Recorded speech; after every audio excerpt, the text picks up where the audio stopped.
That is the dumbest thing I've ever done for a video. Sometimes when I'm doing these investigations, I'll start off by cracking jokes about how I'm about to get scammed, but not this time. I gave this company all of my personal information for this video. Address, social security number, bank account number, you name it, all to answer a single, seemingly simple question.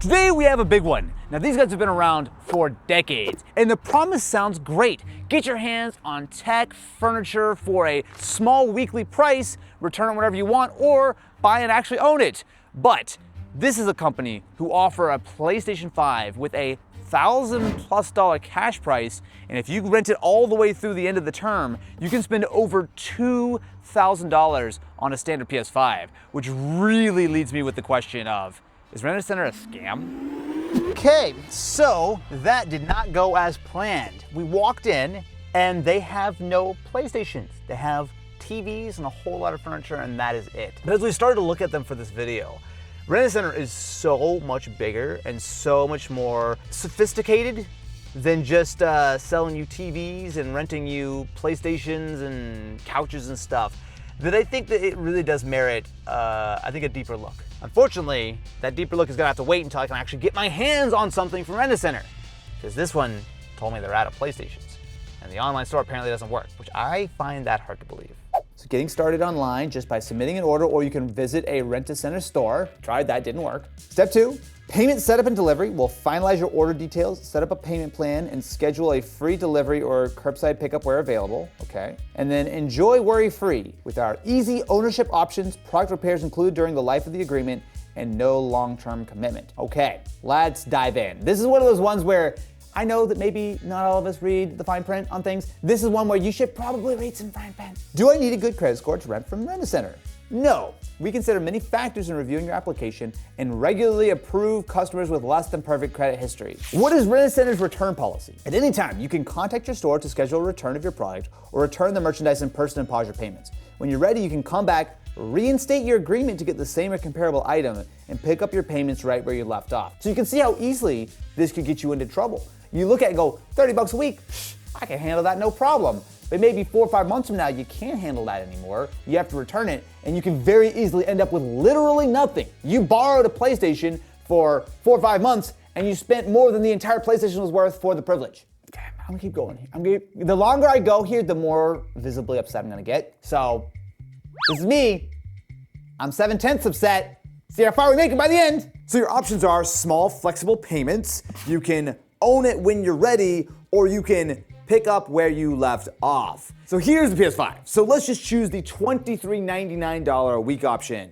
So with this, I can either pay the weekly amount for 82 weeks, or after 3 months of paying, I can give them the cash price to own it. But then I will be paying $264 more than what the PS5 should actually cost. So why would anyone do this? Well, the answer is no one does it at all. It's here to give you a same as cash price value. Just pay it off in 3 months, bro. When in reality, if you could pay it off in 3 months, you would absolutely not be going through Rent-A-Center. It all just feels so predatory, right? And it just feels needlessly complicated. Like, why does it have to be like this? So I've gone through the initial process, and the information they ask about you is your email address, phone number, and the last 4 digits of your social security number. Holy crap, that's invasive. They didn't ask for my name or anything. I gave them that. They pulled up my name, date of birth, my address, every address I've lived in the last 10 years instantly.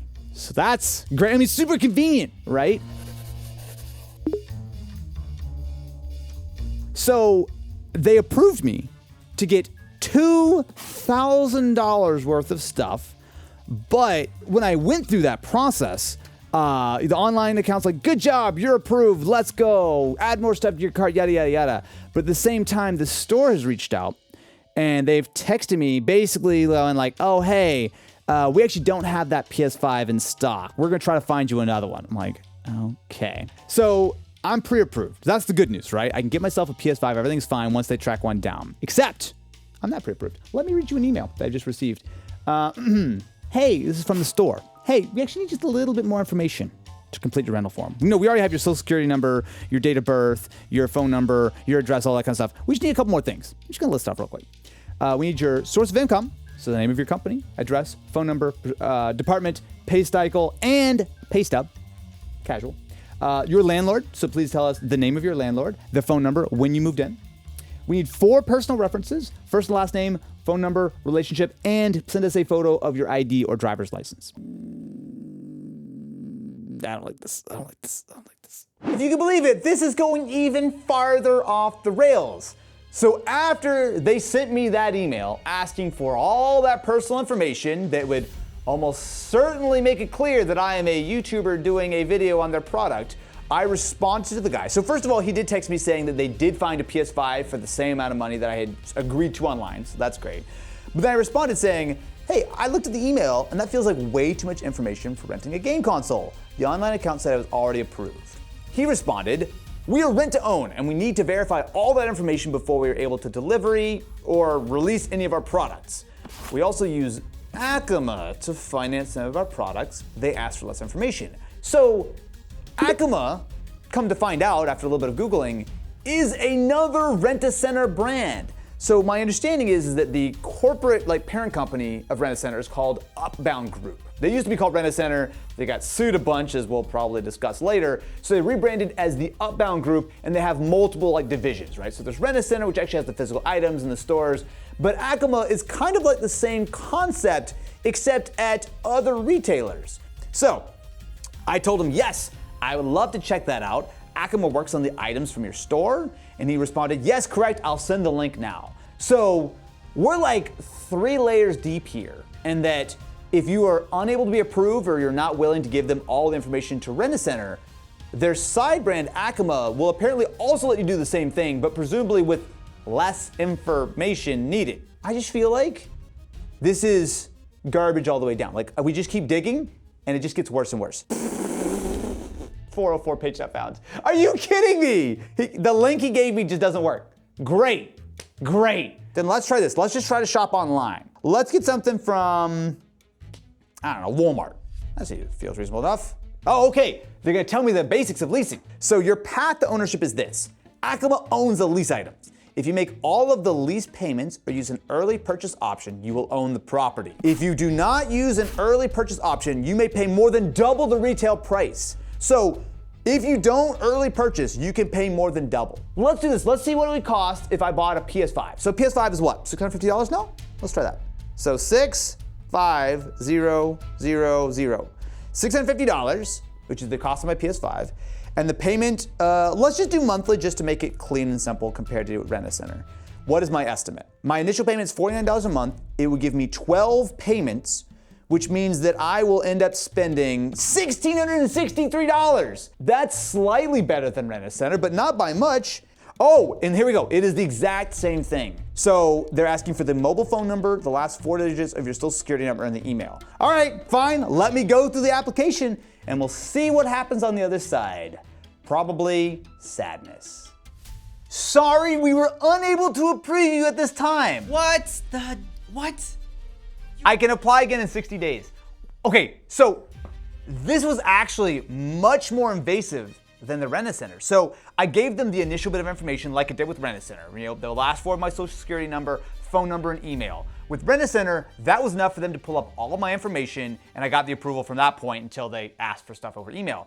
Acima said that was not enough, so I had to give them my full social security number, my name, date of birth, my address, and then a second page asked for my driver's license, my ID, my bank account number. I gave it to them, by the way, just so you know. They also asked for my source of income, how often I'm paid, all this stuff. I should have lied. I gave them that. I gave them all of that. And they have now told me that I have been not approved. This is the stupidest thing I've ever done. The S word is thrown around a lot on this channel. Scam, I mean. And Oh, thank God. I'm not gonna lie, I wanna sit down, I wanna actually dive deeper on Rent-A-Center, on Acima, on the Upbound Group as a whole, but this is nasty. This is bad. Okay, let's actually take a second and go over what just happened here. I gave Acima, again, a company fully owned by Rent-A-Center, my full social security number, my address, my employment info, my bank account number, my pay schedule, my income. I stupidly handed over everything they asked for, and I got rejected by a company whose entire pitch is, no credit needed, we approve people that other places won't. So then who the f do you actually approve? Seriously, like, they're not gonna tell me. But it does kind of make you wonder that if a business model that is built on charging almost $2,000 for a used PS5 only works if you quite literally have no other choice. But look, maybe this was just me, right? It was just my experience, I got unlucky. Well, about that. Back in 2022, the California Attorney General sued Rent-A-Center, who ended up settling for $15.5 million. The state alleged a whole list of things: bait and switch advertising, forced auto renewal of payments, limiting how customers could return items so they got stuck on longer payment plans, and California specifically called out Rent-A-Center for inflating their cash values by 15% across the board to force customers to pay more. So when I found that $800 cash price on a $650 PS5, yeah, that's no coincidence. And California isn't the only one. In 2023, Massachusetts hit them for another $8.75 million for what the Attorney General there called, quote, abusive misconduct targeting low-income communities. These stories are almost even worse. Rent-A-Center allegedly filed criminal charges to collect debt, left harassing and obscene phone calls, and threatened to repossess household items over missed payments. The Wikipedia page is great, actually. Underneath all the jargon about how they do all these donations, there's just a whole laundry list of all the times that they've gotten in trouble with local and federal governments. Like, it is just a company who has been a serial problem. It's almost like they take advantage of people and everyone has to give them a slap on the wrist every once in a while and they just keep doing it. Now, maybe a lot of this, although certainly not all of it, is technically legal, but Rent-A-Center honestly has one of the scummiest business models I have ever seen. Because believe me, there are so many better options out there. Use stuff off of Facebook Marketplace. If you really do have a larger expense, a loan from a credit union is going to give you way lower rates than Rent-A-Center. And even something like Klarna or Afterpay is probably a better option. Although the whole buy now, pay later thing is a separate can of worms we should do a video on later. But like, it's all bad, all the way down. In January of 2025, Upbound bought a fintech company called Brigit. Brigit does, quote, earned wage access, basically letting you tap into your paycheck before your payday, plus like some credit building stuff. They paid $460 million for it. But definitely don't call it a payday loan. Of course not. It's just a way to get access to your paycheck before it actually arrives. Sure. And here's my favorite part. The Upbound Group has a really touching company mission: elevate financial opportunity for all. What are you talking about? Financial opportunity for you! Only you! Literally no one else wins in this scenario, it is just you! Now, we did try to reach out to Upbound to get their comment on, well, all of this. And it turns out, this is hard to believe, there's actually no press contact anywhere on their website. This is a publicly traded billion-dollar company that owns 3 consumer brands, and yet the only way to contact corporate is through investor relations. And so, in totally unrelated news, I, Austin Evans, am now a proud shareholder of the Upbound Group. Yes, my friends, I've spent $19.17 for a single share of the Upbound Group to make sure that I can not only take advantage of their investor relations portal, because I have a lot of questions about the business model, but also, as of recording this video, their earnings calls in 3 days, and I cannot wait to join and ask some questions about exactly how their business model really works. And so, if you too would like to join me in doing wildly irresponsible things for content and see where this lands, definitely be sure to subscribe to the channel and ring-a-ling that ding-a-ling button. Also, quick PSA, if you've ever been a Rent-A-Center customer in either California or Massachusetts, you should actually look up those settlements. They may actually owe you some money. But until next time, my friends, I'm gonna go check my credit score and pretend that none of this ever happened. Well, I'll be doing that at least until I wait for the next board meeting, where I will be there. Wait, can I actually go to the physical board meeting? I don't think so. Well, maybe.